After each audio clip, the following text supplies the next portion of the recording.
Hola, estimados estudiantes, yo soy el profesor Oscar Yesid Céspedes, abogado egresado de la Universidad Nacional de Colombia, pedagogo, magíster en educación y doctorando en Derecho de la Universidad Santo Tomás. En el día de hoy pues vamos a estudiar los elementos de los contratos. Los contratos tienen tres tipos de elementos: sus elementos esenciales, los de su naturaleza, y los elementos accidentales.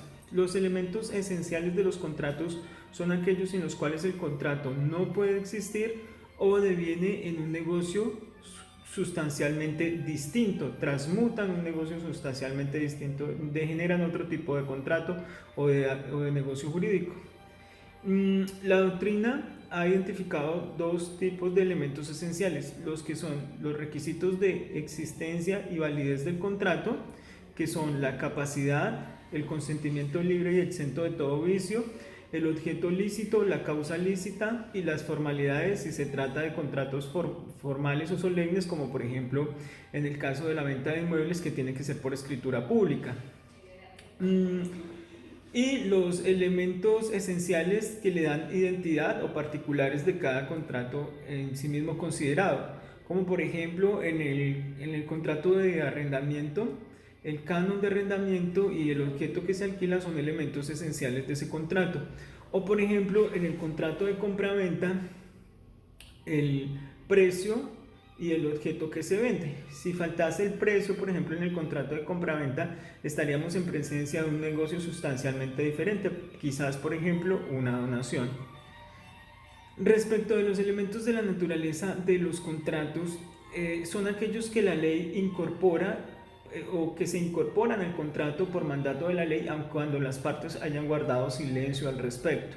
Es decir, no importa que las partes no se hayan referido a estos elementos de la naturaleza del contrato, ellos se entienden incorporados al mismo.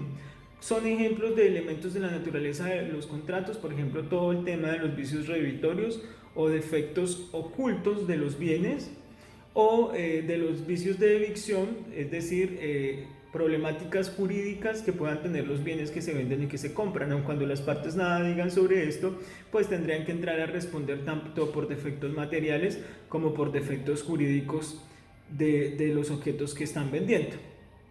Y finalmente los elementos accidentales de los contratos, que son aquellos que ni son esenciales ni son de la naturaleza del contrato, es decir, no están incorporados por mandato de la ley, y que la única manera de incorporarlos al contrato es que las partes los incorporen de manera expresa mediante cláusulas particulares, como por ejemplo puede ser una cláusula penal. Recordemos que las cláusulas penales son tasaciones anticipadas de los perjuicios que se puedan ocasionar a las partes como consecuencia del incumplimiento de una de ellas.